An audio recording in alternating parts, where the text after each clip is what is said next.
kagustong mabuhay pa siya, ipaglaban. Sino nga habulin ko? Wala naman. Ba't namatay rin ang driver? Hindi, siya lang.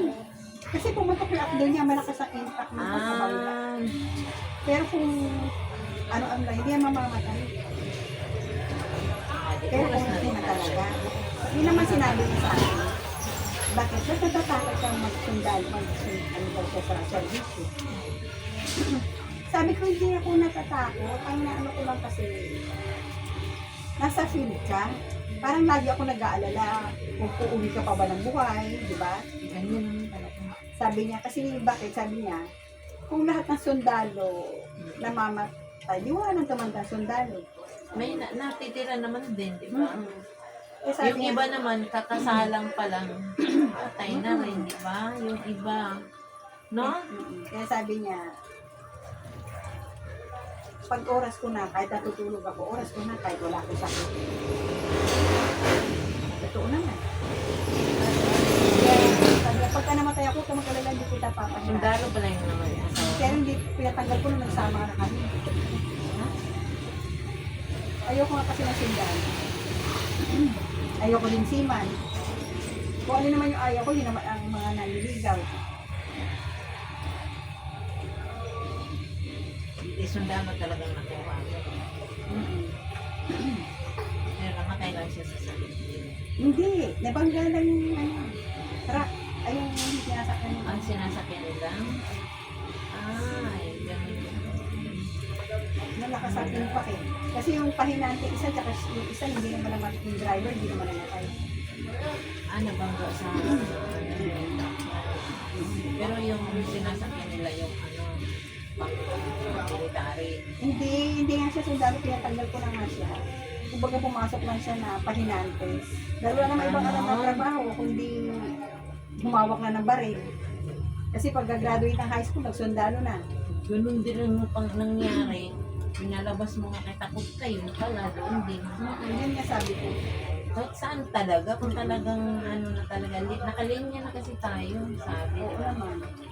May, Kita mo nga, ang daming may sakit na grabe hanggang ngayon buhay pa, di ba? May sickness. Diba? Sickness ilang bilis na yun, na-fake news yan. Ang daming patay yung Polandia. Buhay pa rin.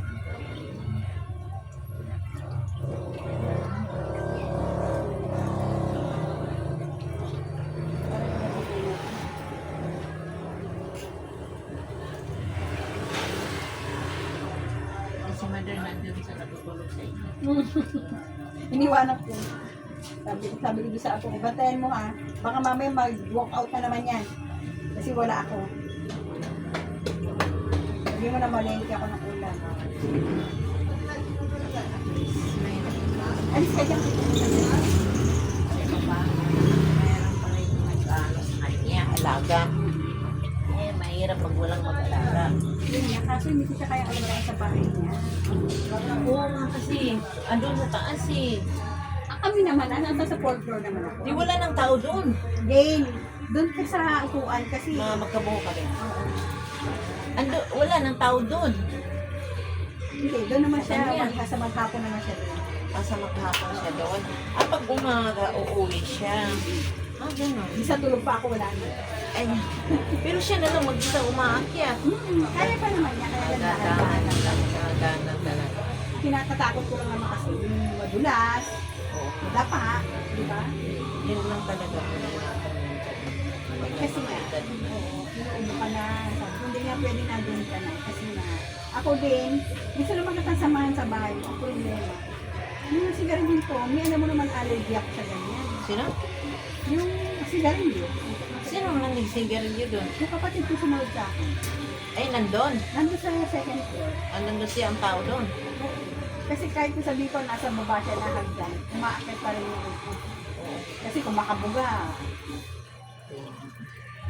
nakita mo, tinanong niya sa doktor kahapon, kung yung pusa niya daw daw yung problema sa pag-ubo niya. Tapos sabi niyo po ba sa iga? Ay, hindi naman. Sabi ko, baka yung usok na sigarilyo, Dok. Sabi niya, ay, yan po ang malakas. Oh my, mas okay talaga ikaw doon. Mga ano eh. Sigarilyo kaysa makaamoy. Yan. Kaya nga hindi ka masama doon. Alam mo yan. Bata pa yung mga anak ko, nag-allergy na ako sa ano.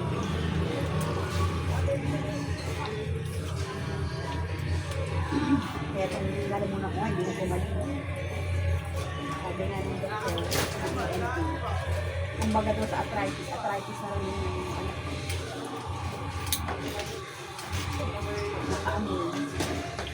Dami, ano yan.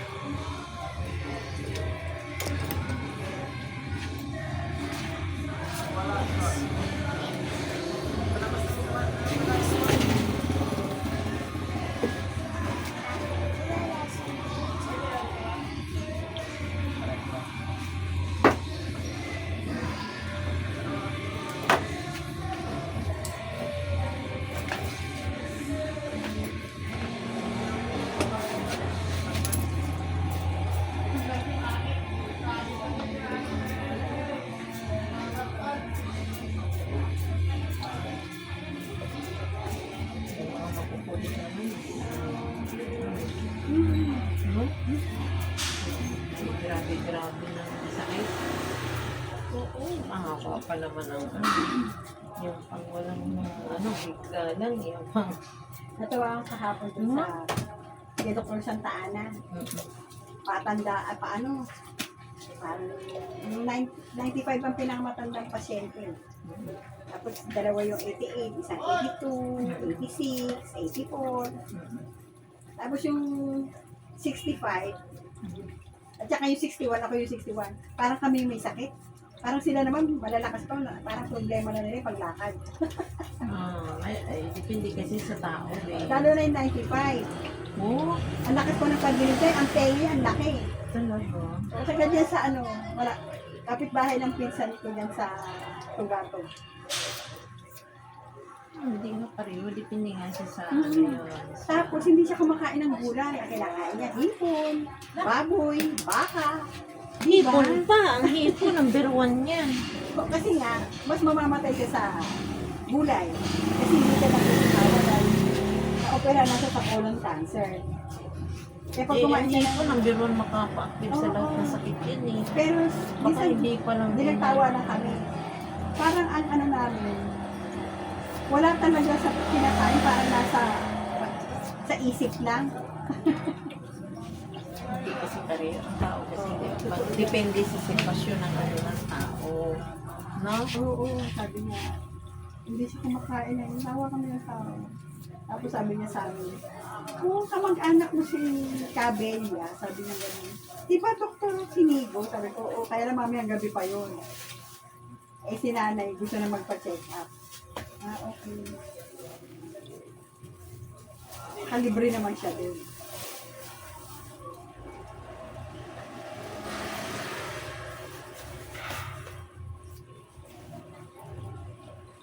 Swerte naman yung gano'n. Isa sa tao lang talaga yun. Tapos, Wala siyang wala talaga siyang sakit. pero sabi ko, ang gamot po talaga sa sakit, di ba pera? Sabi ng mga bantay, ay, totoo yan! Number 1 talaga ang pera. Kasi ang nanay ko, dahil hindi wala nang papadala, tsaka nagbibigay, isa na lang. Sabi niya, mamamatay na yata ako, anak. Sabi ko, wala ka kasi pera. Kung may pera ka, hindi mo Sabi nga nila, ano.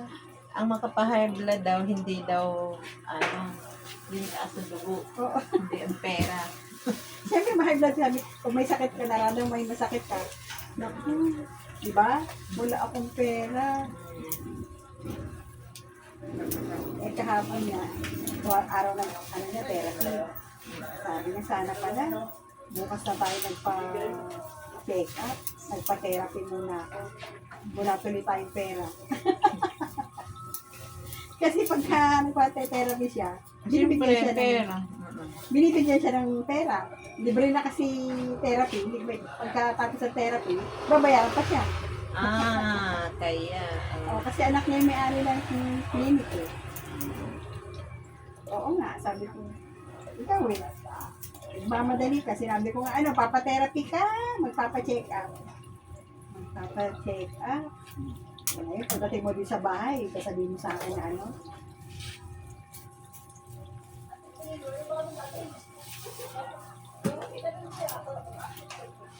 hayaan mo, sabihin ko yung mga apo ko na pagalan ka. Kaso pag may pera ka, mayabang ka eh. Sabi sa kanya.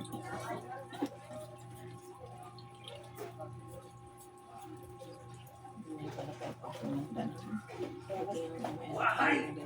Kaya sabi ko nga sa kanya, sa mga anak, okay lang ako nga tayo, hindi na kami ganito. Kasi kaya ko ganito. Hindi po. Pero Pag na rin tayo katanggap, tayo dyan lahat eh. Sabi ko nga, hindi ko alam ito, kakayanin ko ba ito ng namin ko. Ito. Hindi. Ano yan sila? Nagbuo. Ano tawag doon dito? Lakas ba?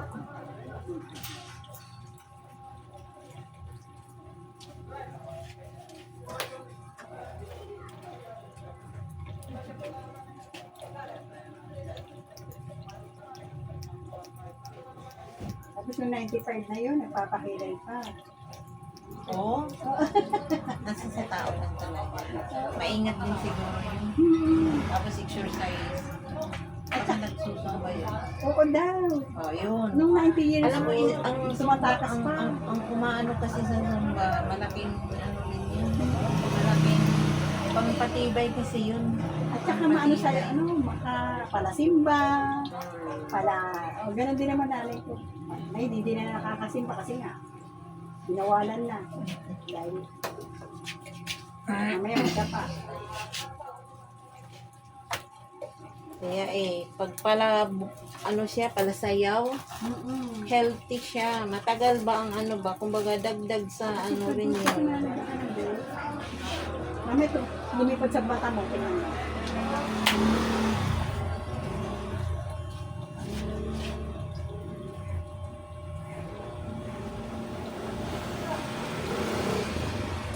Yung biyanan ko naman malakas, ang problema naman yung Alzheimer. Ano rin yan? Pero minsan pag tumatawag ako, kilala niya naman ako. Minsan kasi pag may Alzheimer, di rin nila maiwasan yun yan. Kailan ano niya Alzheimer nila. Anong gano'n din yung mama ko eh. Namatay yun si mama si Beatrice. May Alzheimer na rin. Minsan nga, di na niya kami makilala eh. Ganun talaga yun. No? Ganun talaga. Papunta, tayo lahat maano natin. Oo, kaya lang, kung maaari nga, huwag tayo magka-Alzheimer, no? Lang tayo magkasakit na yung ano, patanggalan ni Diyos ko, Lord. Kung mamamatay na, ano na.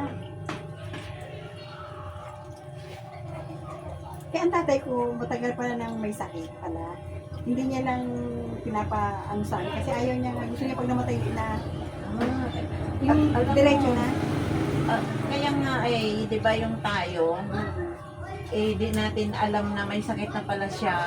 Matagal na niyang iniindang-indang, dinadala-dala lang, no? Di ba? Para hindi siya maano na may sakit yung pala, di ba bigla lang babalitaan natin, si ano namatay, Dinadaan niya na sa, kasi natin alam eh. Di ba, dinadaan no? niya na sa linis-linis. Linis yan ng linis ng bahay. Oo. Nagkakarsada.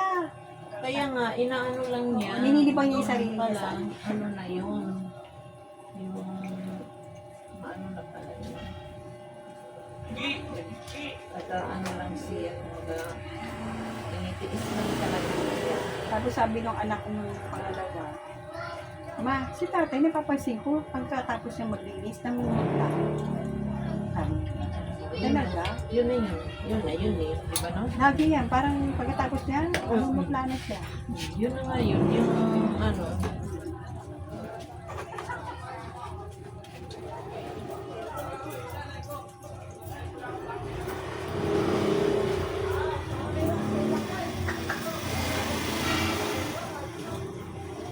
Parang gusto ko sa gitna na lang ako. Kaya lang may puyo ako eh, nag-ano. Oo, bumabalik talaga siya.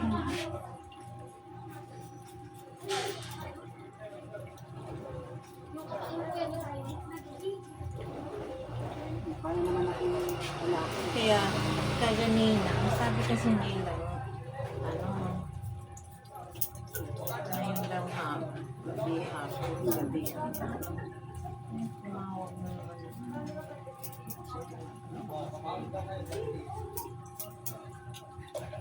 Ano yung first cousin? Ilang taon na ba?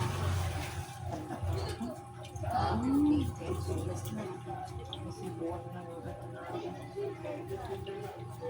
Magsi-60 ka ba next year? Ay, ngayong November?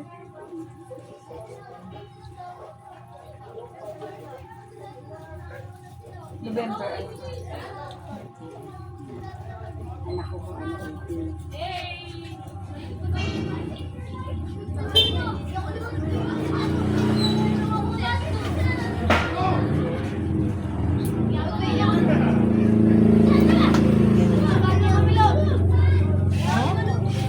Yung bibigyan ng sakit na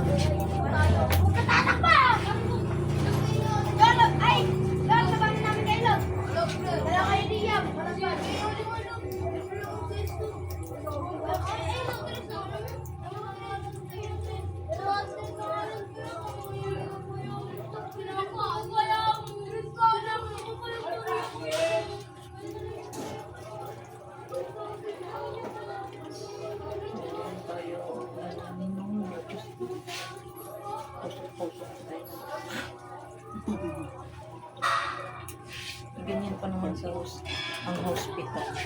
Hmm? Oo. Kahit sabihin pa mo SS ka. Ay ano ka? PhilHealth? Parang inaano naman nila yung ano.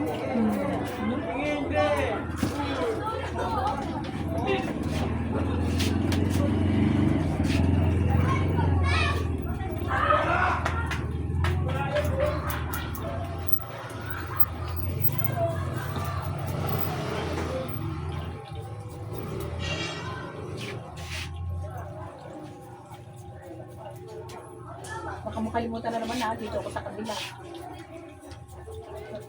Sino? Yung side ko. O, dito ka na.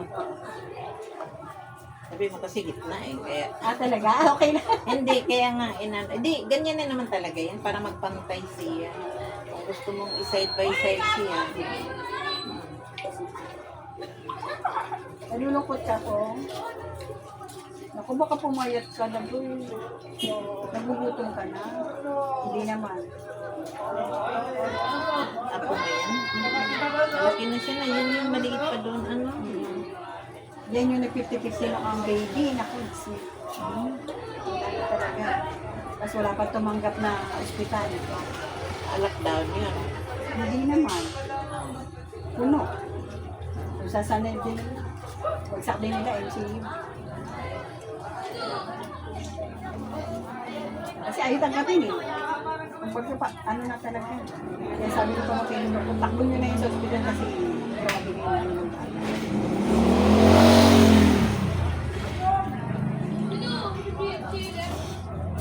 tigdas. Baka umano yung tigdas. Pero yung kuya niya, Ano yung, kasi yan eh, dalawang klase ba yung tigdas eh, yung itim at saka yung... sa kuya niya, sabay nauna yung kuya niya. Pero itim nga yung sa kuya, hanggang nga petlat pa eh. Hindi pa yun ah.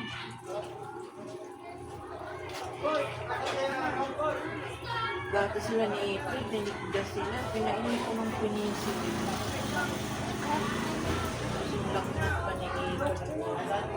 Pala, nagtataka ko nung bakit nawawala siya sa penicillin. Ano rin pala siya, tungsin. Kasi alam mo naman yun sa probinsya dati, ano yun, yung bagyo kasi yun, tapos taas naman kay April, naubos na yung dalawang ano kong alcohol, wala akong parinas, pinapainom ko siya ng aspilit, diba? Dati aspilit yun eh. Aspilit pa nung Dati yun eh. Yan pa yun yung aspilit dati. Makikinig lang siya. Para lang, ano, Lord, eh, nag-usaryo ako lang. Bigyan mo sa akin. Bigyan mo sayang. Pero hindi ako Layo namin ng doktor. kung na-confine yan. Kasi maano pa yung puso ko nun. Malala pa. Tapos biglang umano lang sa isip ko, penicillin. Pinainom ko lang rin ng penicillin. Alam mo, ano, nung gumaling, sabi ko, bakit siya gumaling sa penicillin. Sabi, bakit siya gumaling sa penicillin? Ano kaya? Di ba ang penicillin sa sugat? Sa sugat. Oo, di ngayon. Ngayon, di ba pangbudbud lang namin yan sa ano, ibang Sa sugat. Oo, dudurugin lang yun ni mama pag may mga sugat kami. Dudukdukin yun. Gamot ko dudurugin yun. tapos Iba yung, ano lang iba siya, yung babalipod inom. lang, oh, Sakit di ba? iba inom, iba yung Oo. pambudbud. Ganon lang. Alam mo, ano, gumaling talaga siya sa penicillin. Then, kung gumaling na nga, binabi, patingin nga, April, di bata pa yun si April, mga 2 years old pa ata yun. Bakit siya gumaling? Isip talaga ako, bakit siya gumaling? Sa penicillin. Wala, nung tinignan ko lahat ng mga ano, pag pinanganga ko siya, yung pala, ang pula dito yung, parang may nana na yung ano Nangihinir ka sa bukod, igsina ha? Oo, di, ganun yan. Okay na yan siyang ganyan. Kasi iba. Okay na ba yan? Ikaw. Kasi ako. Okay na siya, huwag mo ano kasi mananayot din yan. Kaya yan eh. Kaya nga simula ngayon, sinabi, parang experience din ako sa ano ko eh, nadaanan ko eh. Sabi ko, ngayon sa mga apo ko, paglalagnatin yung bata. Sige na. Hindi na para sa Hindi na kasi wala na rin penicillin wala yan na, ngayon eh. tinago yun. Wala na yun, oo. Dinawan yun eh. Ewan ko pa ako. Gipis out na yun kasi mga bago ng mga ano nila. Wala. Tingnan ninyo, kasi ang bata, paglalagnatin, kundi siya, pilay, pag ubusin ko na yan, di ba? Kundi siya pilay, tonsil, or di ba? Ganun yan eh. Yan, grabe yung pagkatigdas niya. Tikdas, yung ganyan yun. Kuya naman yan, hindi naman na ospital. Siya talaga. Yung naman, bulutong na wala, subukan din yan. Ginawa ko naman ng laman din sa bulutong, yung maligam-gam na, yung tubig na maligam-gami, ko na talo, parang nagtubig-tubig yon. Yung tawil na inano ko sa maligam-gam, yung init na tubig, tapos bigain ko. Tapos habang pa siya, ihakal ko lang doon sa yung saan yung yung may mga... Pumuputok? Oo, pumuputok, dumidikit pala doon sa doon sa tawil. Oo. Hindi nun. Tapos, pinainom ko rin siya ng penicillin. Okay, sila talaga kasi magaling nung araw sa sugat. Oo. Sagot, Diba, gamot ko din yan. Sugatin din ako ng araw. Pigsa. Kung ano Yung mga pigsaga, yun ang gamot ng ng penicillin dati. kabataan ko. Pigsa, Yung- ulitin, Oo. galis. Naku. Hindi kasi pag may kulitin tayo, may sugat tayo. Kasi yun di ba? Kaya sabi namin, sige, bumili ka na ng penicillin. Oo nga, penicillin ka Kaya daw. ang hirap para mo ng pera nun.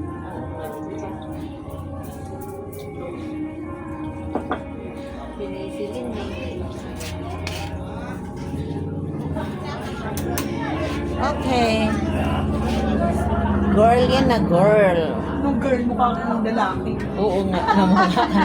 Hindi kasi, pag i-post ko to, baka mamaya sasabihin ka nilang boy ka, kaya i-descript, i-rescript, Sabi ng anak ko, may nagsabi kasi sa anak ko, ngayon lang, bago ko mamali.